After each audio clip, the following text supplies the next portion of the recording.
So we're just letting people in from the waiting room. Okay. Welcome, everybody. Know you're connecting to your audio. Everybody's getting connected. Welcome, welcome.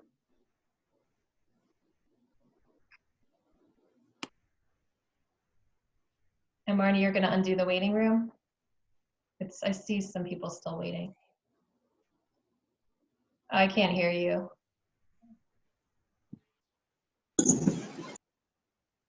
I disabled the waiting room. I'm not sure where that person's waiting. Okay. I'll send them a message.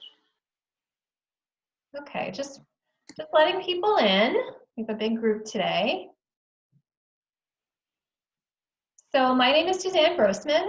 I'm the Deputy Director of Career Services and Alumni Relations for the Marxe School of Public and International Affairs at Baruch College. Thanks for being here today. I have my colleague Marnie Smith from Marxe Career Services. She's waving right now. We're very happy to have the International Rescue Committee with us today. This is part of our Social Impact Career Series. We have 2 more events in the series. Tomorrow we have Uncommon Schools. And then later in May 12th, we have U.S. Department of State. And I'm going to put those, the link to that right now, and I will put it again at the end of the event. I'll put that in the chat. So we're very pleased to have Kat Leander, who's a recruiter at IRC, who's going to do the main presentation. And then also Megan O'Malley, who is Senior Director of Global Recruitment, is on hand as well to answer questions. She's waving. The way we'll do this is we'll do the formal presentation first, and then we'll do questions through the chat. Now you can ask questions as we go, though you may want to hold them in the beginning in case your question gets answered a little bit later. But you are welcome to put things into the chat, and then we'll do more of a Q&A a little bit later today. So, but first we're going to start with a quick poll. More people keep coming in, and this poll has 3 questions on the one poll. So I'm going to launch the poll so you can see it. It'll just get a sense of who's in the room. So you'll see 3 questions. What is your current status as a student? What degree are you working towards? And then if you scroll down, there is another question. Had you heard of Rescue or IRC before the outreach invitation for this event? So I'll leave the poll open for a little bit longer. We see about 50% have voted. 60%.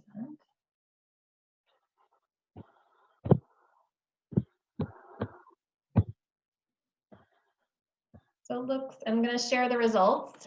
Hopefully you'll be able to see those. A few more seconds. Looks like 92% of people here had heard of IRC, which is nice. Okay, I'm going to end the polling and share the results. Marnie, do you see the results? Mm-hmm. Okay, great. So 77% of attendees right now are graduate students, a handful of undergrads, and some alumni, about 20% are alumni of grad programs. And then what degree you're working toward, and I know someone pointed out we don't have the MSW, so I apologize for that. I probably should have left another button. So 30% MPA, 20% MPH, some 30% MAMS, some Master of International Affairs students, and then like I said before, 92% have heard of the organization, which is great. Okay. Okay, at this point, I'm going to turn it over to Kat Leander, who can start the presentation. Take it away, Kat. Awesome. Thanks so much, Suzanne. And thank you guys again for having us. This is really awesome and nice to meet you all. Really excited to present some really cool information to you, and hopefully you guys will find it inspiring and get you interested in a possible internship at International Rescue Committee. So just a quick introduction for myself. My name is Kat Leander. I've been working at Rescue for 6 months as a recruiter for U.S. programs. Right now I recruit for quite a few entry-level positions such as caseworkers, front desk admins, employment specialists, mostly for the East Coast. And I'll let my colleague Megan introduce herself. Hi, everyone. My name is Megan O'Malley. Thanks for having us today and for joining the call. I am the head of our global recruitment team, which is a team of about 20 people. We have, Kat and I are both on the team that has recruiters in Amman. We have recruiters in Nairobi, in Abuja, and throughout the US. We recruit for 99% of the roles, probably 98% of the roles in the US, and then mid-level and up outside of the US is what we handle. And I've been with IRC for 3 years. It was my first job for a nonprofit or in the humanitarian sector when I joined. Great. So now I'm just going to share my screen and start the presentation. You can feel free to ask questions during the presentation. You can just put them in the chat, but we'll also leave some time for you at the end of the presentation to ask questions live as well, all right?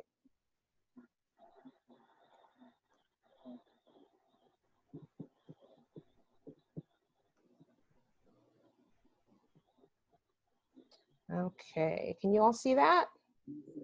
Yes. All right, perfect. So I wanted to talk a little bit about who we are. So in 1933, Albert Einstein and a number of political figures formed a group that emerged into what is now the International Rescue Committee, or RESCUE. Our current mission is to help people whose lives and livelihoods are shattered by conflict and disaster to survive, recover, and gain control of their future. So where we work. Now, I won't speak to all of the regions, but essentially we work in Asia, East Africa, Great Lakes, Latin America, Middle East and North Africa, and West Africa. For resettlement, asylum, and integration, also known as RIE, formerly known as US programs, we operate in the United States and Europe. And of course, our global headquarters is here in New York. Okay. So now I'm just going to share a quick video for you just to highlight some of our work. And I did want to warn you that the volume may be a little bit loud, so just be aware of that.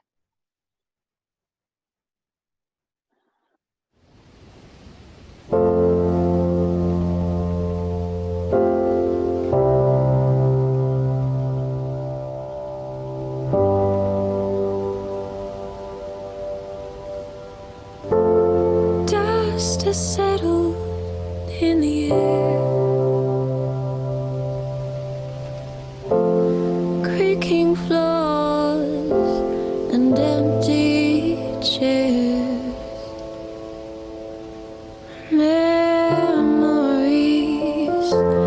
echo in despair. A home isn't a home. No one lives there.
Sorry, one second. Okay, so this is a little bit about what we do in greater detail. So there are 5 pillars here that I wanted to speak to. The first is health. So we reduce the risk of illness and provide treatment for those who need care. And that includes, running staff hospitals, running clinics, and other health-related programs. The second pillar is safety. So this includes people seeking help from harm, building safe living situations, and advocating for human rights. That includes facilitating anti-trafficking efforts, gender-oriented work, and survivors of torture. The third pillar is education. So we provide youth and adults with educational opportunities and teaching them survival techniques, which includes running formal education programs in schools and programs about health and early childhood. The fourth pillar is economic well-being. So we provide direct assistance and opportunities for long-term economic stability. And that includes providing cash assistance programs, job assistance, and facilitating workshops on how to navigate the financial system. And the fifth is power. So helping people understand their rights and using that power to make good choices, such as providing them with the proper resources on how to rebuild their lives. So a little more on what we do. The Crisis Response, Recovery, and Development, also known as CRRD department, is responsible for providing humanitarian relief in Asia, East Africa, Great Lakes, Latin America, Middle East and North Africa, and West Africa. For RI, we currently operate in the US and Europe, and some of the programs I've included in RI are listed below. And then our HQ and regional team houses all of your typical business functions, such as HR and finance. So recently we partnered with Sesame Street to develop a curriculum for parents and children called Sesame Seeds. And this program is currently available for children in Syria, Jordan, Iraq, and Lebanon.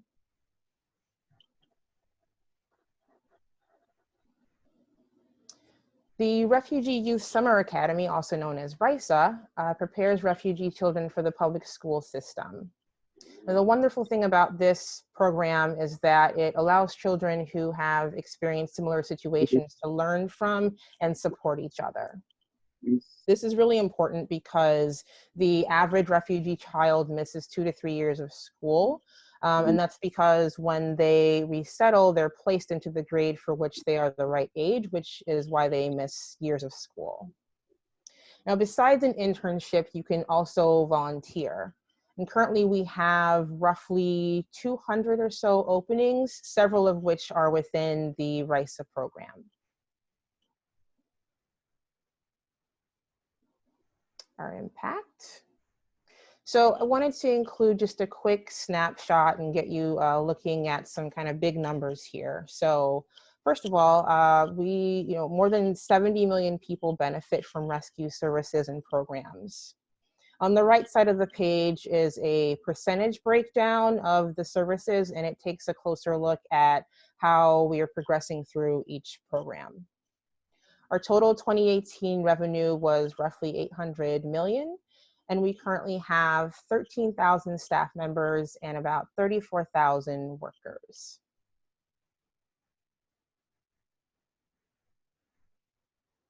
So our current president is David Miliband. As a son of refugees, David comes to Rescue with a history in politics, and he has participated in a TED Talk in 2017. I'm not going to share the TED Talk right now, but I'll make sure that you guys have the link to it. It's a little bit long, but it's really great. And essentially, he talks about tangible ways how to help refugees and how to turn empathy and altruism into action.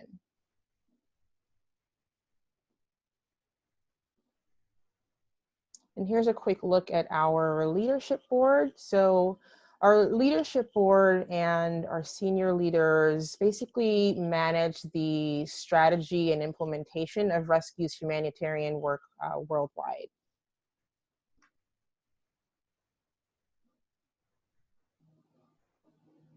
And Allie, are you on the call?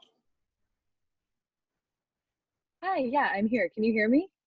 Yes, I can hear you. Okay, great. I don't think you need to be able to see me for this, but hi everyone. Happy to be here. I spoke with Kat. I've been working with Kat recently on just talking a little bit about my career path with IRC, and I started out as an intern, so I think that's why this is relevant in this space. But so I started, for some background, I started out as an intern in 2018. I think that after about 3 months, I was hired on a project contract with the emergency unit of the IRC. So the emergency unit handles emergency deployments. For example, I think in the context of like natural disaster or severe famine or drought or flooding, etc. I then applied for a different job in a different department with IRC in global partnerships and philanthropy, and worked as an emergency fundraiser in communications for them for a little while before rejoining the emergency unit, which is where I am now as a communications officer. So I think that obviously, so the emergency unit has now pivoted a lot of its work to respond to COVID internationally. But before that, I was working on primarily, I'd say 90% internal comms and then, 10% external comms. So we would do, features on our emergency work and our emergency teams and technical experts, and try to get those translated down to French, Spanish, Arabic, etc. So that, multiple, so people who didn't speak English were also able to be featured and to partake in this sort of internal communications exercise. But I think, so, I mean, that's kind of a background of my sort of trajectory with IRC so far. And I don't know, I've been thinking about what I might share with people about my experience with IRC professionally. And I think that what I've learned from this is that, I have a background actually in something an academic background in something completely different from what I'm doing now. My academic background is in program criticality in high risk humanitarian contexts, not in communications. But I sort of was able to take some of the skills that I learned during my internship period with IRC and then sort of strengthen those and then apply them through different channels within the organization. Because I think with a lot of nonprofits, as with startups and probably, most industries, you have to do a lot of things. You're never just a comms person. You're never just, a translator. You're never just, working in marketing. You're kind of having to wear many hats all the time. So I think that's something that really helped me from, starting out as an intern to being where I am now, is just being able to learn as many skills as I can and be willing to jump into areas that I may not have a ton of experience in, but, I'm willing to learn about them. So I'm not sure if this is helpful or how much time I have here, Kat, but is that a good place? Yeah, that's great. No, I think we're pretty good on time. Okay. Awesome. And so I also wanted to highlight a couple of other CUNY graduates and kind of share their thoughts and their experiences on what they had to say for working at Rescue. So Lena interned on the finance team about 2 years ago, and she's currently the Treasury Services Manager. So Lena says, the best thing about working at Rescue is there are many brilliant people to learn from, and Rescue's making a positive impact in the communities that it serves. I also witnessed a few other interns excel and become full-time hires, so it would be a great career opportunity. And then Wilfredo, he interned on the IT team back in 2012, and he's currently our endpoint systems engineer. So Wilfredo says, Rescue is a great place to intern because I found that the work and projects I was introduced to had little to do with my title and more to do with the effort, interest, and ability that I brought to my work. So really great that they've had that experience as interns with us. So before I start talking about the careers and how to actually apply to become an intern at Rescue, I just wanted to make mention, while there have been some shifts in the ways in which we recruit for the current climate due to COVID, we are still fully committed to filling the majority of our positions in an effort to continue to push our mission forward. So I've listed the career page website here at the top of the slide, and I'll definitely make sure that you guys have the URL at the end. But it's pretty easy to find.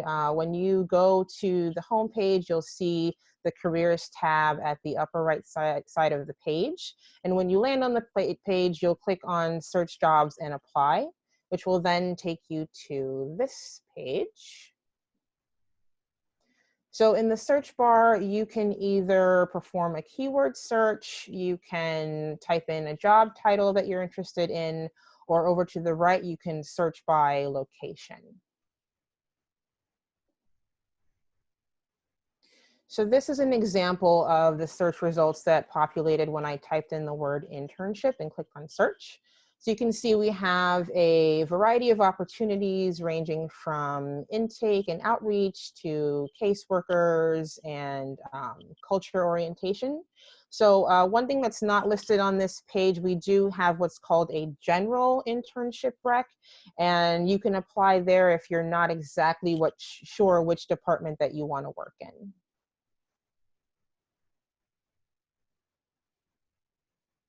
Now, as far as the internship, or rather the interview process for interns, this is just for interns. It looks slightly different if you were applying to a contract or a permanent job. So there are several steps in the interview process. So once the hiring manager, or HM as we like to call them, identifies you as a qualified candidate, they will contact you directly to conduct a 30-minute phone screen. And this is a general phone screen. Now, if the HM decides to move your candidacy forward, you'll be asked to complete what's called a skill survey. And that's our version of a reference check. So it's essentially a link that you will send to 5 of your references, and it asks you basic behavioral competency questions such as your working style, your strengths, and your weaknesses. And following a completed skills survey, you might be asked to participate in either a final or a technical interview. You might also be asked to complete a short assignment. So if you are interviewing to intern on the finance team, you might be asked to complete a short Excel exercise. And then lastly, if you're presented with an offer, you would onboard with your team, and your new manager would set you up with any necessary equipment that you might need, and they'll also set you up with a mentor to help you out during the duration of your internship.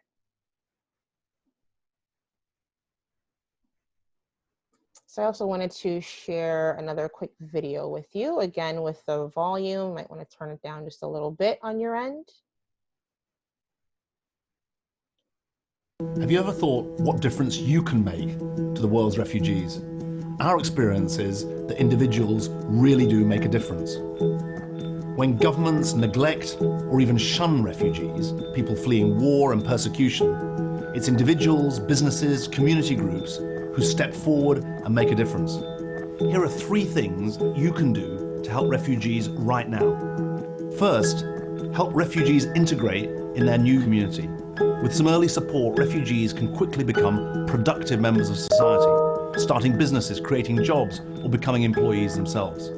First, they need your help to practice their English and to get to know the local community.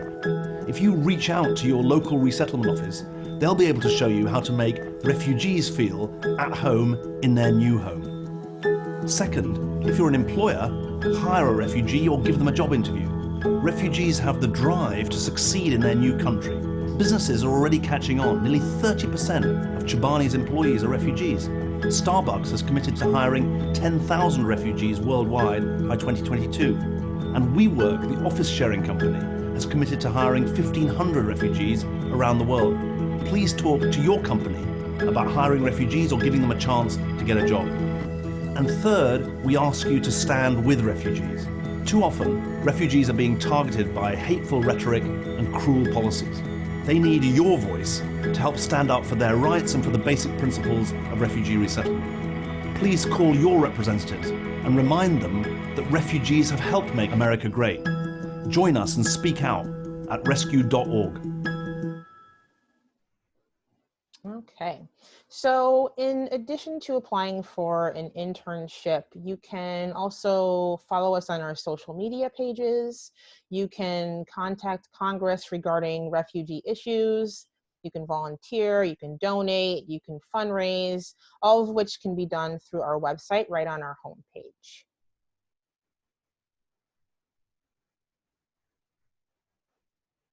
Oops.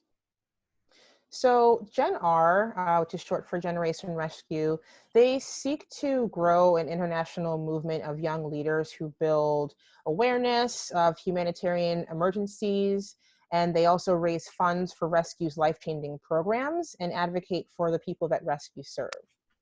Gen R was originally operating in only New York, but now it actually operates in 7 host cities where we have our resettlement offices. Each Gen R chapter operates with sort of its own board of members and delivers market-specific benefits to each of their members.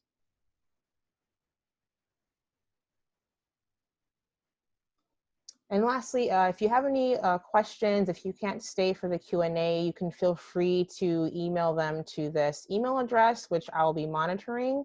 And other than that, I think we'll take some time now to go through the chat and answer any questions that you guys have put in there. Great. It's up to you, Pat, if you want to keep sharing your screen or... I can stop this share. I have a question which no one has asked yet, but in terms of the summer internships, where are those all, because it's going to be May on Friday, are those all still available? Like as long, someone sort of asked this question, like as long as something's up on, how up to date is the website jobs page? Like, can we assume if it's still up on the website, that means people can still apply?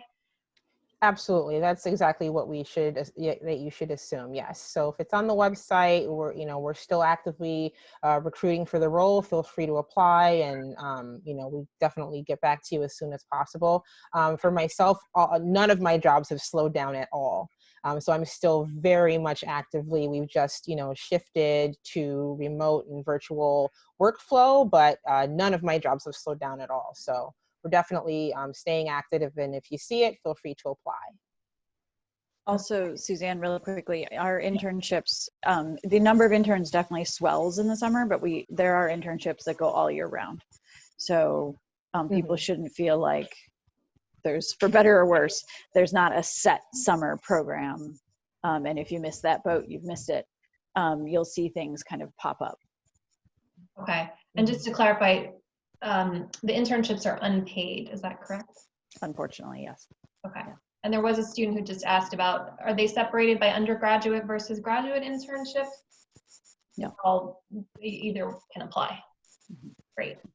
There were a couple of questions from international students. So whether or not, do you take international students as interns? Do you hire students who are on their OPT the year after they graduate when they have the work authorization, and then do you sponsor? Megan, I'll let you take that one. Yeah, sometimes. The OPT is a fairly easy answer, right? Depending on how long your OPT is and how much you've used up. And some OPT are longer if you have a STEM focus, right, to your studies. Some are shorter. We will hire interns on an OPT. And if we do that, there's obviously full recognition that it will have an expiration. And if the experience is going to last longer than that we would have to sponsor. It is harder, particularly in the last few years, to get an H-1 for someone who's earlier in their career, right? So the later you are in your career, and this is true of any country government really, the later you are in your career, the easier it is to get a work visa, right? Because the argument that an employer is making is that they can't find someone locally to do the job, and that's why they have to hire you and issue this work permit. So it is possible. We do encourage, though, international students to be looking, if we operate in your home country, to be looking at jobs there, right? So our career site is global. And if you would consider working at IRC in your home country, that's also another option that we'd love you to think about. Okay, great. I'm gonna back up in the chat and see if we've answered some of the earlier questions. For people asking questions, please try to make them questions that would be also interesting to others. You'll have a greater likelihood of us being able to ask your question, because we may not get to everything. Let's see. Okay, so Amy asks, and I think someone else wanted an answer to this question, for candidates with extensive professional experience, and in her case, recently making a career change to the MPA program, what level positions are most appropriate? So I would say you could look at maybe entry or junior level positions if you do have, quite a bit of experience already. Okay. And someone else is sort of asking a related question. What are the differences between an assistant and associate level positions? Good question. Yeah, Megan, how unfortunately, would you classify the difference between those two? They're very similar. That's a really good question, actually. our titles, we're working on this. Our titles are not 100% consistent. So I really wouldn't focus on the title. I would focus on what's in the job description, right? And if you think that sounds like an exciting role. Same with if you're mid-career. I mean, honestly, what you look at really depends on your background. Somebody could say they're mid-career and they have 5 years of experience. Somebody could say they're mid-career and they have 15 years of experience. I think how much of your relevant experience can pivot into the new direction that you're trying to take makes a big difference, right? So, as I mentioned in the beginning of the call, even myself, I stayed functionally in my same track, but I had never worked at any sort of nonprofit or anything in the humanitarian sector when I came here, for instance, right? So, I would really think about your skills and background, think about what's in the job description. Don't get too hung up on title. Really, they change a lot and they don't mean a lot. Focus on the job. Great. Someone else asked, I'd like to know what makes an application stand out in the pile of applications. Are there any common mistakes? And I guess I would add on to that, because I know it's very competitive to get a job or internship. Can you give us, I don't know if you can, but a sense of the number of applicants so people understand kind of what their competition is? Yeah, no, I can definitely directly speak to that right now. There are, in the general rec alone, there are about 500 applicants. And, it is sometimes, challenging to kind of find the best of the best, especially when all of them are really strong. But I think having a language component absolutely will help set you apart from others. Also, obviously having some experience already, especially if that experience kind of mirrors the department that you are trying to intern in. And then also just a really strongly written cover letter. We definitely do look for those, and while we don't say that they're a requirement, they definitely do help you stand out. They're a nice to have, and we want to see kind of get a little bit of understanding of your personality and your interests, and really it's an opportunity for you to show us that you're really passionate about potentially coming on board. Along those lines, oh, go ahead, Megan. So I was just going to add, I do think, and Allie, if she's still on, can relate to this, because we had this discussion when she was an intern. Make sure you are generous with yourself in terms of what you put on your resume. In particular, anything that would relate to in this instance, but any organization, our organizational culture, right? We're extremely international, multicultural focused.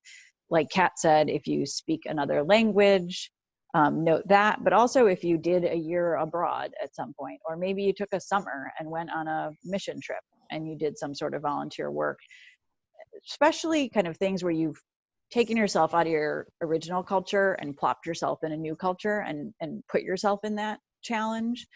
That's important to us because it's important. You know, most people I think who work at IRC are like to think that they're globally minded and multicultural and culturally aware. And so anything you can do to indicate that you're also one of those people helps us.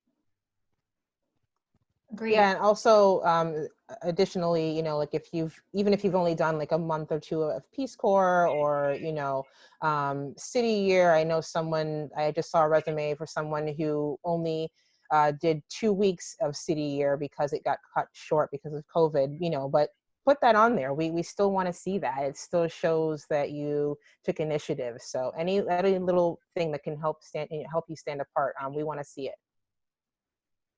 Are there, in addition, someone asked about other hard skills. So in addition to language skills, are there other kind of skill sets or tools that might make someone stand out or would be valuable? Or does it depend on the role? I think it really does depend on the role. I mean, in general, I think there are lots of cross-functional skills that if you have, we certainly would like to see that, such as if you are familiar with any kind of software that we would use, if you've got any sort of admin skills, you know, regardless of the role, those skills will come in handy, regardless of the job title. I think it does depend on the role. I do think as an organization, though, we have certainly moved more towards one of the things we really push even in our programming is measurement and evaluation. And so people who have kind of harder skills around data and the analysis of that data and the tools to use that data and visualize that data, that's a leg up. Mm-hmm. Great. If somebody, Alexandra asked, if someone's interested in multiple departments, can you apply to more than one? Should you send one application to your first choice with a note about interest in the other options? Definitely recommend that you apply to all of them. So yeah, it doesn't, absolutely. It doesn't reflect poorly on the candidate if you see that they've applied to 5 or 6 different things? Not at all, especially if you have the relevant experience for all 5 of those roles, then yes, absolutely put your application in for all of them. Yeah, I think as long as it's relevant and reasonable, you know, applying to 30 that aren't relevant or reasonable Maybe not 30. might not be a great sign. But, you know, if there really are 5 roles that you think, I'd be happy to do any of these, and we can kind of vice versa see that reflection to say, oh, I could see how that could work. Go ahead and apply. Yeah, and just tailor your cover letter to each one. Okay. For graduate students who will be graduating, what's the best position to start off applying for? And this person has a specific background in education, international development. And I think Megan might have answered this in the chat, but in some cases, should folks potentially apply for an internship even though they're graduating? Is that a possibility? Or are there certain roles that you think are kind of good for that post-master's person? Let me add, you can apply to an internship when you're just kind of finishing up your master's. You certainly can do that. Again, I don't know if Allie's on the line, but she might want to speak to this. I think it also depends if you're focusing on our programs side, or if you're focusing on, you know, maybe our advocacy team, or if you have more of a functional expertise of, you know, you want to work for an organization like IRC, but maybe you're more of an IT person or a finance person. You know, each role is a little bit different there. Okay. Caleb has asked, are remote refugee case management positions still possible in delivering care to clients? Yes, as a matter of fact, and I've hired for several remote caseworker positions recently, and we have been able to, I should say the caseworker has been able to reach and meet their deliverables. So yes, it's very much possible. Okay, great. Michael wants to know if you could talk more about working in the admin and HR teams. He says he's an HR recruitment officer at a UN organization and was wondering about those teams. Yeah, definitely. So our HR team, Megan and I work with at the HQ office in New York. So, I'm not sure what positions we have open at the moment for HR specifically. But certainly, it would be, for example, recruitment. It would be HR associate, which is more sort of the back end function, data analysis and processing. There are a number of positions in HR that we typically have open. So certainly, I would recommend for sure to look and check it out. We just posted actually the HR department manager, which is kind of a quasi admin and entry level HR role. But there's, compensation benefits, talent management, talent acquisition, and then more of an HR generalist track and HR operations. Great. Rosemary asked, if you work for one of IRC's offices in Europe, is it considered working for the United States, not as a nonprofit, to be eligible for the Public Service Loan Forgiveness Program? Are you a US employee or? No, if you work for IRC in Europe, you're a local employee.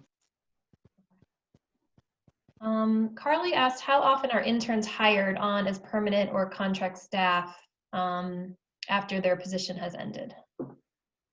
I don't have a specific percentage for you, but I know that it happens a lot. It happens very often. So, definitely when you come on as an intern, we want to see you taking initiative. We want to see you taking it seriously. We really try to be thoughtful and add a lot of value to your experience, even as a remote intern. We still, think that we offer lots of opportunities for career development. And, the best case scenario is that you do a good job and you are offered a position, that there is an availability for you to stay on. We want you to continue with the work that you started to do while you were an intern with us. Amy wanted to know if you are open to LinkedIn requests. Yes, absolutely. I said that very enthusiastically. I will make a note that I have been receiving quite a few, and I will try my best to get back to you. But yes, certainly, anytime, reach out to us on LinkedIn. I think, we're pretty good about getting back. And also feel free to use the email address that we listed at the end of the presentation as well. You can email us there also. And that, despite the kind of name of that email address, it doesn't have to just be about internships. Right. Yeah.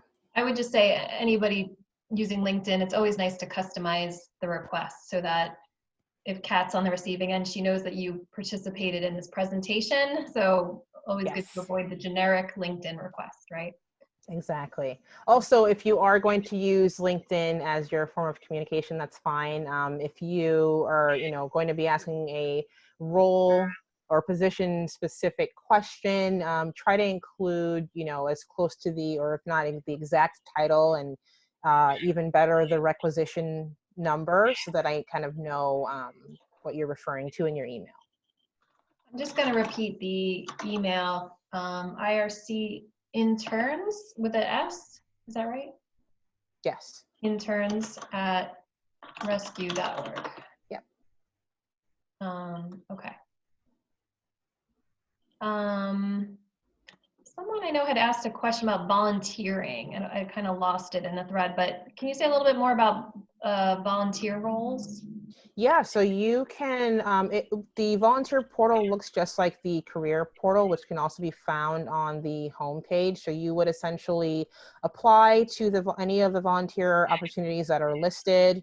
We would need to run a background check, and just essentially have a quick conversation with you about your interests, and if you have any prior experience as a volunteer in the role that you're looking to help with, and kind of go from there. We have a lot of opportunities right now, so we absolutely encourage everybody to take a look. Okay. Alexandria said, I've noticed several positions that offer choices in location. With consideration around citizenship status, are individuals allowed to float between locations as long as they abide by the visa requirements? like New York or London, or are applicants required to select and remain in a specific location for the entire duration of the role?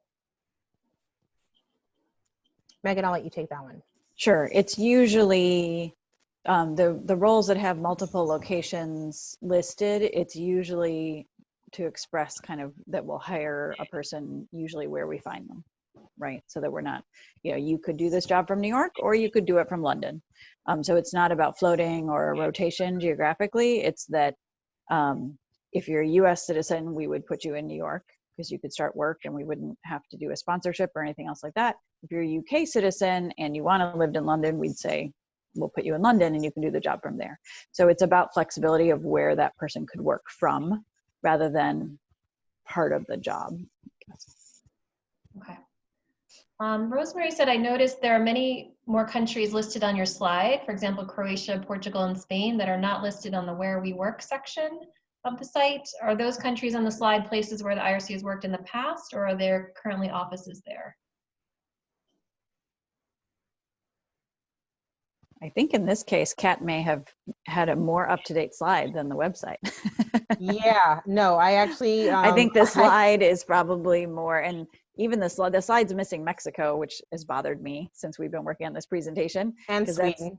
Yeah, and Sweden, because those are two of our newest country programs. But yeah, the slide is actually probably more accurate than the website at this point, just because we just pulled the most recent information we could into the presentation for you. Yeah, I pulled that internally from a colleague. All right, great. Rimsha says, do recruiters at IRC seek candidates outside the applicant pool? Do you do an outside search, or is it only everything coming into the, I guess, your portal? So it's kind of a combination, right? So in addition to people that are, that are inside of the applicant pool, we'll also oftentimes use the skill survey tool, which I mentioned during the presentation, because if you've sent that out to your reference actually has the opportunity to opt in to receive information from us and tell us if they'd be interested as well. So we actually kind of use that sometimes as a way to source for candidates, and we also use LinkedIn. Oh, okay. How long is your process typically? Someone had asked that kind of better than that. Okay, Maggie. Like the, oh, sorry. So yeah, basically, like, how long is your process once somebody applies? mm-hmm. When can they expect to hear something? So it's hard. It changes. I would say typical turnaround is about 45 days, especially, and it's dependent on the position, right? So an internship may move a little bit faster because you're only liaising with the hiring manager directly. Whereas if you are applying to, a permanent job or a contract role, you're going through the recruiter as interview number one. You're then going to meet with the hiring manager. You've got the skills survey. You might have a technical interview. You need to have time for a potential assessment or a small exercise. Then there's the background check. So I would say average time we try to aim for is 45 days. Sometimes it could be a little shorter, and sometimes it could be longer. Great.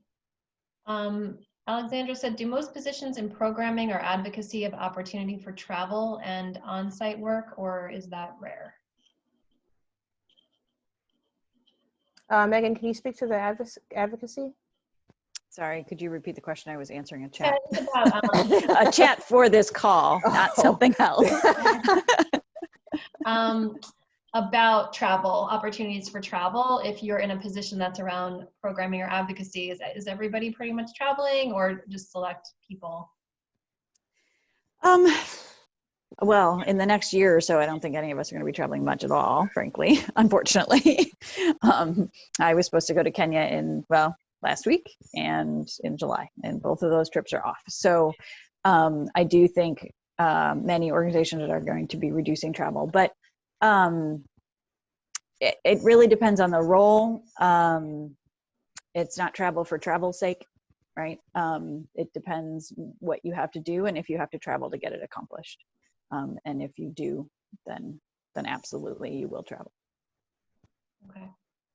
Angela said she tried to send an email to that email address, but there were some issues there, saying it only accepts, have you ever heard this before, Kat? Only accepts messages from people in its organization or in its allowed senders list.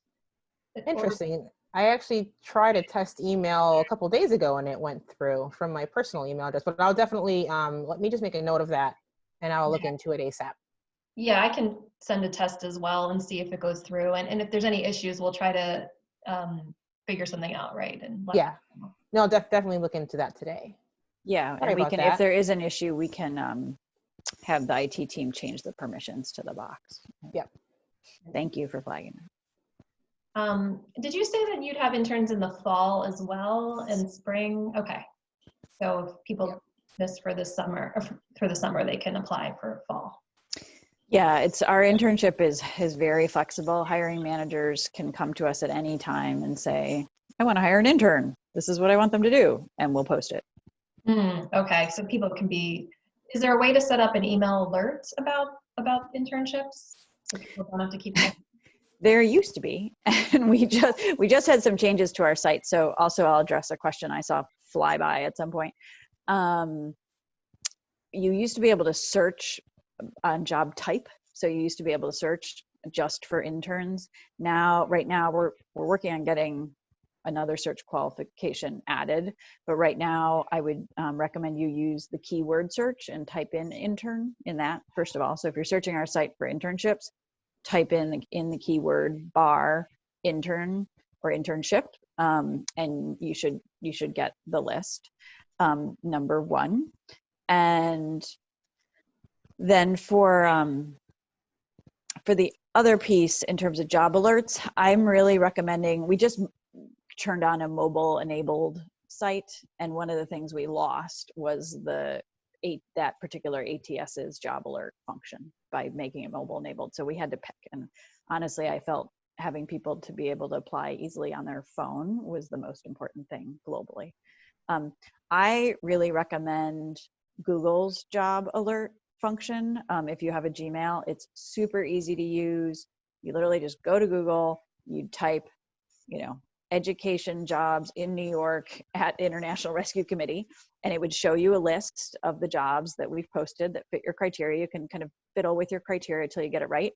And then you literally, there's kind of a toggle button, and you click it and you can set your alerts and whether you get them weekly or monthly or whatever, and it goes right into your Gmail. So even when we had the job alert function, it was really cumbersome, and I always recommended the Google Jobs job alert. So I would recommend you use that one.